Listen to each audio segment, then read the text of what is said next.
Bonsoir bien-aimés, bienvenue à cette nouvelle édition de votre programme à la une de la Mission d'Espoir pour l'Humanité TV, votre canal qui redonne l'espoir. Les titres.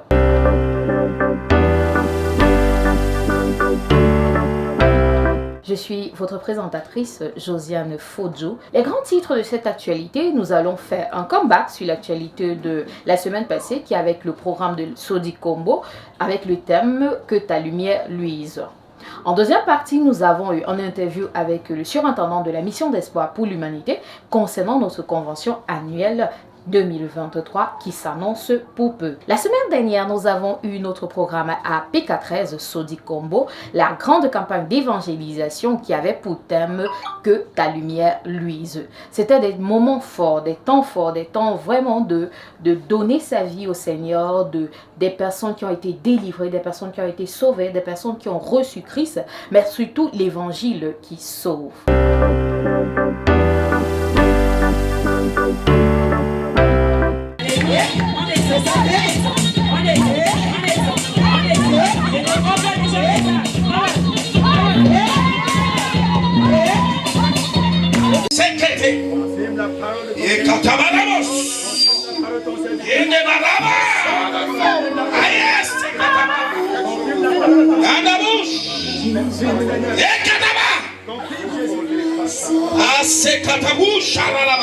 Je brise le joug.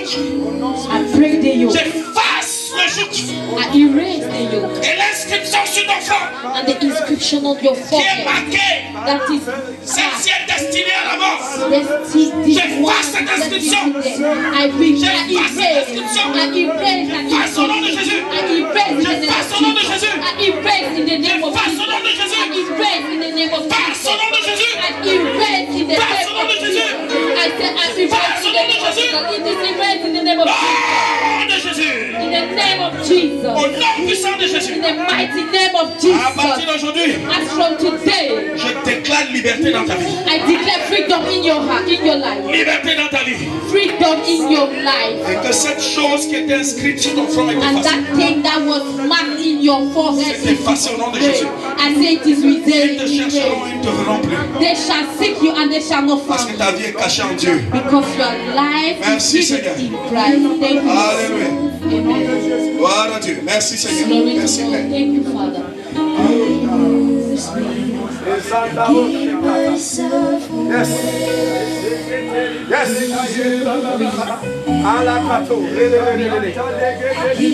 Les choses qu'on a fait manger, The things that they les make choses you qu'on a to fait boire, the things that they les make choses you qu'on a versées sur toi, the things that they les pour choses on qu'on you, a fait convaincre the things that Qui they te tient oil aujourd'hui en captivité. and that makes Je you brise cela. now in Je captivity. brise cela. I break them. Brise cela. I break Je them. brise cela. I break them. Tu es venu dans la reine de la liberté. La reine de la délivrance. Into the Tu ne realm of peux pas deliverance and rentrer freedom.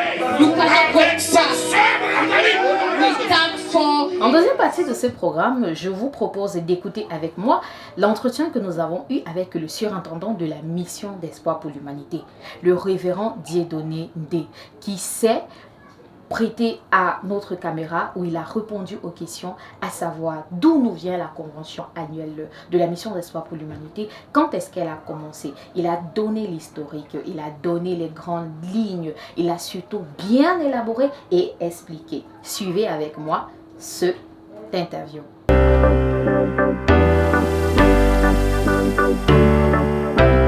Bonjour bien-aimés à ce programme de la Mission d'Espoir pour l'Humanité. Nous avons aujourd'hui à la une, nous allons rencontrer le surintendant de la Mission d'Espoir pour l'Humanité, le révérend Dieudonné Ndé. Donc on va comme ça entrer dans son bureau, il va nous expliquer, il va nous parler de la convention annuelle 2023. Suivez-moi.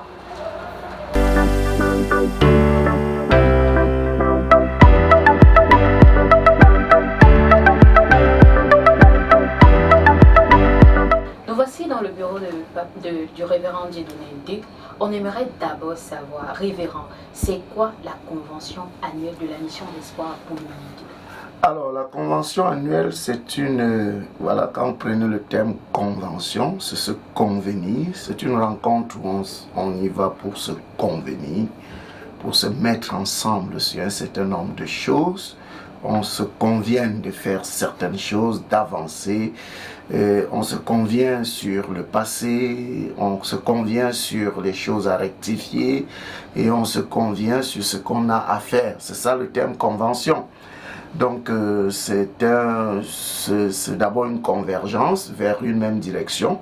Et pour nous, dans le cadre de la mission d'espoir pour l'humanité, c'est la grande rencontre des fils et filles de la mission, c'est-à-dire de toutes les personnes que le Seigneur a sauvées dans le cadre de cette commission. Vous savez, nous sommes nombreux dans le monde qui sommes sauvés par le Seigneur, mais dans le cadre de plusieurs commissions. Et la mission d'espoir, c'est une commission, et le Seigneur a certainement sauvé de nombreuses personnes au travers de cette commission. Alors la convention, c'est le rassemblement de toutes ces personnes-là. Et c'est pour ça que nous, voyant que la commission est une famille, nous disons donc que la convention, c'est une rencontre familiale, c'est une réunion familiale. Exactement. Parce qu'on a l'habitude d'entendre réunion familiale, rassemblement familial. Maintenant, ça commence où? C'est-à-dire, c'est vrai que nous sommes à la 13e édition. Ouais. C'est-à-dire, est-ce qu'on va dire que ça commence il y a 13 ans? Lorsqu'on dit 13e édition, en principe, ça commence en 2011. En 2011, parce que la commission, c'est-à-dire la mission d'espoir pour l'humanité, naît en février 2010. Et en 2011, on tient dans notre première convention. Et il faut dire que cette première convention, nous l'avons tenue sous forme, n'est-ce pas, de dédicace de notre première chapelle, de notre premier lieu de culte proprement dit, parce qu'on a commencé dans mon petit salon. Et notre première convention fut donc une rencontre où on dédicaçait notre premier lieu de culte. Maintenant, ça c'était en 2011. En 2012, donc, on a donc lancé la convention proprement dite, où on rassemblait toutes les personnes qui ont cru au Seigneur entre nos mains et qui n'étaient plus dans la ville, qui étaient partis peut-être pour besoin de travail ou je sais pas. Et on les faisait donc revenir pour qu'ensemble on puisse, n'est-ce pas, voir jusqu'où nous sommes allés avec le Seigneur. Et puis également on voit ce que le Seigneur veut qu'on fasse. Voilà donc d'où part donc le départ de la convention.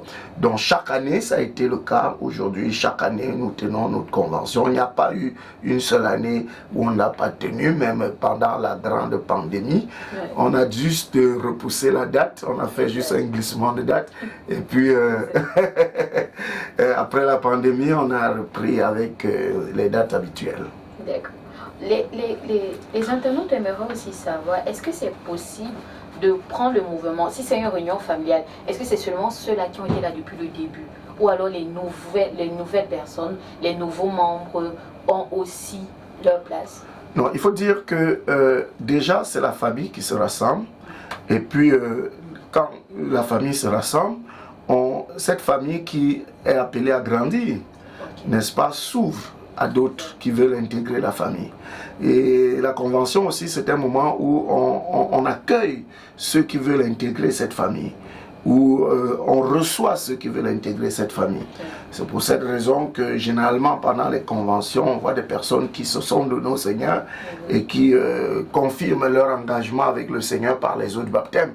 Parce que durant la convention, les membres de la famille, ceux qui ont cru au Seigneur dans cette commission, qui forment la grande famille Mission d'Espoir pour l'Humanité, se rassemblent pour se convenir, comme on a dit tout à l'heure, et voir comment continuer à marcher. Et entre-temps, il y a beaucoup d'autres qui sont, n'est-ce pas, invités à rejoindre, n'est-ce pas, cette famille en se donnant au Seigneur.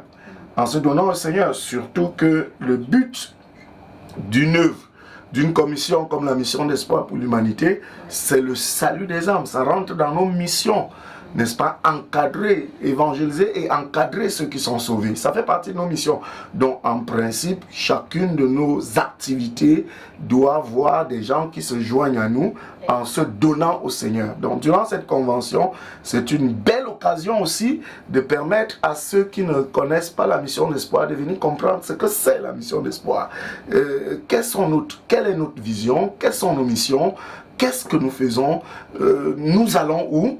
Et maintenant, pendant qu'ils découvrent la mission d'espoir, ils découvrent celui qui est adoré à la mission d'espoir, qui est la personne de Jésus-Christ. Ils peuvent bien sûr se donner à ce Jésus et devenir, n'est-ce pas, membres de la mission. Très, très profond, et aussi nous comprenons que c'est un programme aussi d'évangélisation. Tout à fait, tout à fait. Donc, est-ce que c'est parce que c'est un programme d'évangélisation qui s'étend sur 6 jours? Parce que généralement, on a vu qu'il commence le mardi pour finir le dimanche. Oui. C'est à dessein ou c'est aléatoire? Non, non, c'est à dessein parce que c'est un programme d'évangélisation, c'est un programme d'édification, c'est un programme de prière et c'est un programme d'orientation. Donc voilà, donc ce n'est pas juste un rassemblement, on vient pour évangéliser, on vient pour s'édifier, on vient pour prier, on vient aussi pour recevoir l'orientation du Seigneur. Voilà, c'est pour ça le terme convention. On essaie de voir jusqu'où nous sommes allés avec le Seigneur et qu'est-ce que le Seigneur nous a dit depuis, jusqu'où nous y sommes avec ce que le Seigneur nous a dit. Y aurait-il d'autres directives, d'autres orientations du Seigneur? Lesquelles? Et comment pouvons-nous les suivre? Donc c'est un moment d'orientation pour la suite, n'est-ce pas, du travail que le Seigneur nous a donné. C'est pour ça que ce n'est pas une rencontre comme tout le reste, parce que c'est vraiment une rencontre où toute la famille Mission d'Espoir se rassemble, accueille de nouveaux membres, s'édifie ensemble, prie pour elle-même et enfin reçoit des directives, des orientations du Seigneur pour continuer la marche et continuer à courir bien sûr avec la vision.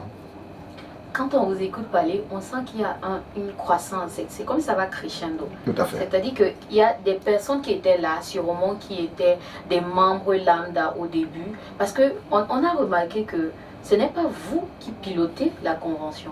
Oui. Il y a un comité. Tout à fait. Le but, est-ce que c'est dans la formation des disciples ou c'est dans le leadership? Voilà, vous savez, une famille, il faut qu'il y ait des responsabilités dans la famille.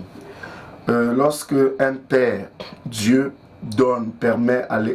amène à l'existence un père, celui-ci a des enfants, et s'il devrait faire toute chose, le jour ne sera plus là, personne ne prendra plus soin de la famille. Exact.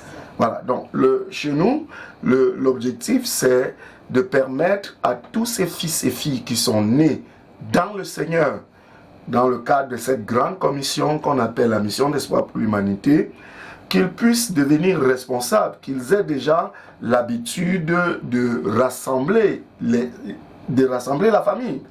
On n'a pas forcément besoin que ce soit le père qui pilote. C'est pour cette raison que c'est de coutume chez nous que ce soit un comité qui l'organise en toute liberté, sans aucune contrainte, afin de prouver, de donner au Seigneur le meilleur de ce qu'ils peuvent donner au Seigneur, et que ce soit également l'occasion pour ceux qui font partie du comité d'organisation d'apporter, n'est-ce pas, le dépôt, de manifester le dépôt qu'ils ont, et puis de se déployer dans le Seigneur et d'offrir le meilleur qu'ils peuvent, n'est-ce pas, donner au Seigneur. Aussi, ça nous permet de découvrir des talents, parce que le Seigneur, lorsqu'il nous appelle, il nous sauve pour le servir. On est sauvé pour servir.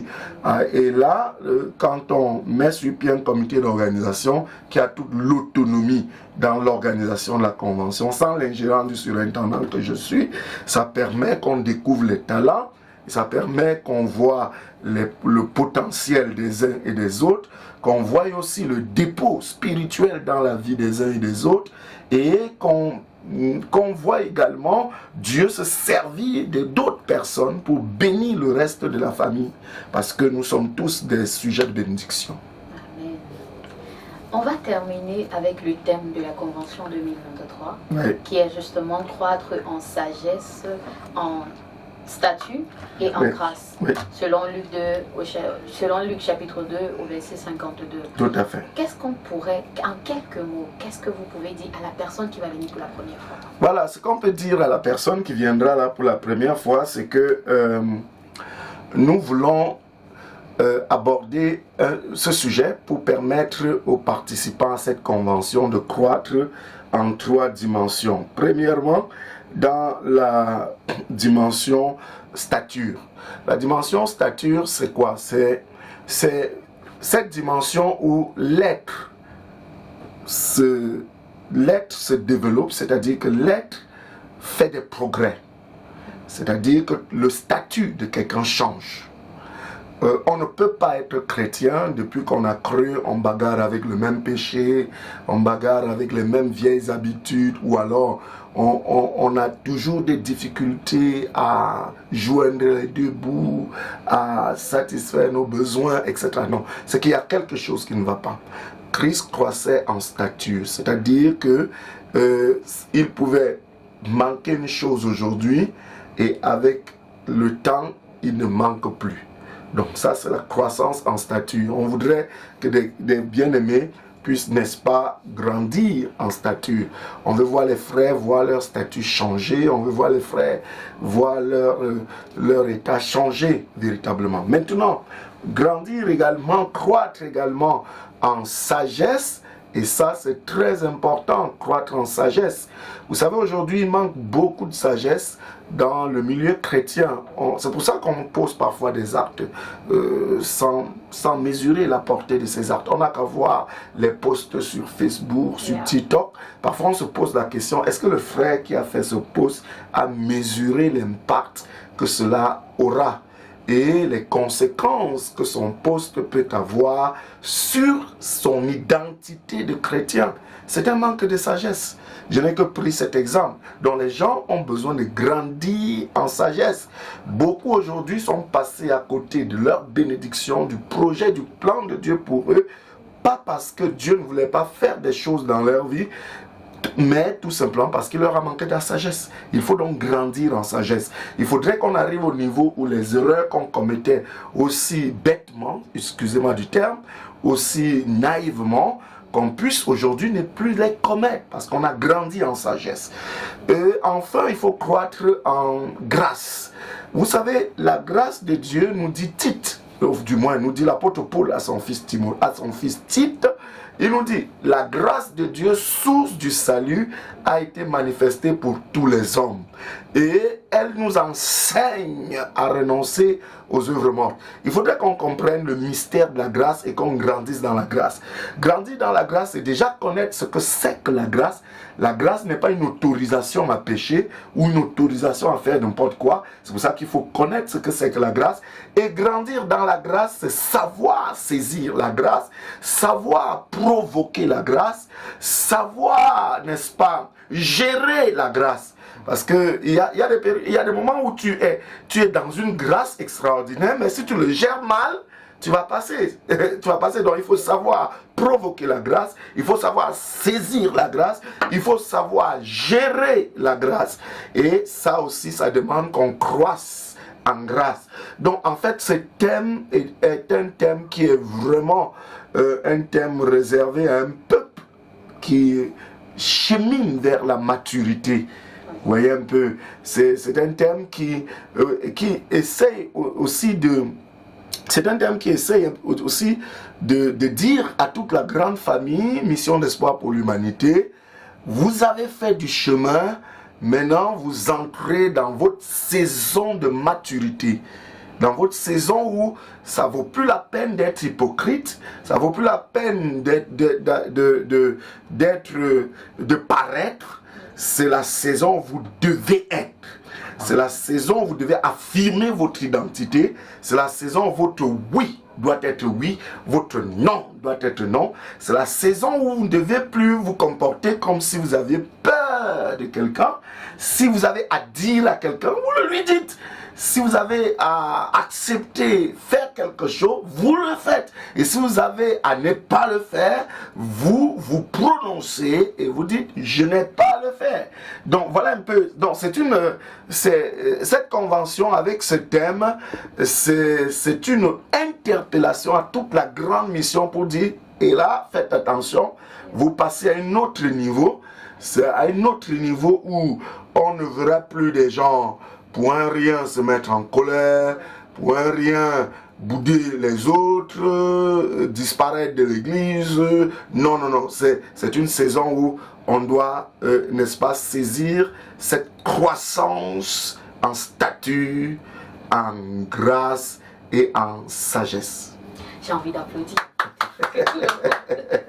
Et d'y être et de rappeler que les dates sont du 27 juin au 2 juillet, pendant 6 jours, n'est-ce pas? Donc, toi, bien-aimé, sois là. Si c'est ta première fois d'écouter, nous sommes avec le surintendant de la mission d'espoir pour l'humanité, le révérend Dieudonné Ndé, qui nous expliquait ce que c'est que la convention annuelle de la MEH. Merci, révérend. Merci beaucoup. C'est un plaisir pour la MEH TV d'être avec vous. Le plaisir est partagé et je voudrais tout simplement dire à toutes les personnes qui suivent nos enseignements sur MEH, Channel TV sur YouTube ou tout simplement Mission d'Espoir pour l'Humanité sur Facebook, d'être présent à cette convention.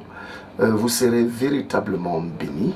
Ce sera une convention qui certainement marquera le cours de votre vie. Je vous y invite et je crois que vous ne le regretterez pas. Que Dieu vous bénisse.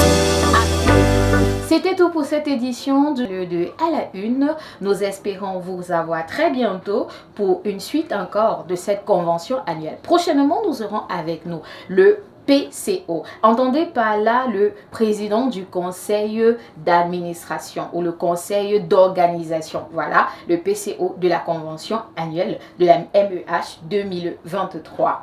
J'étais à la présentation Josiane Fodjou.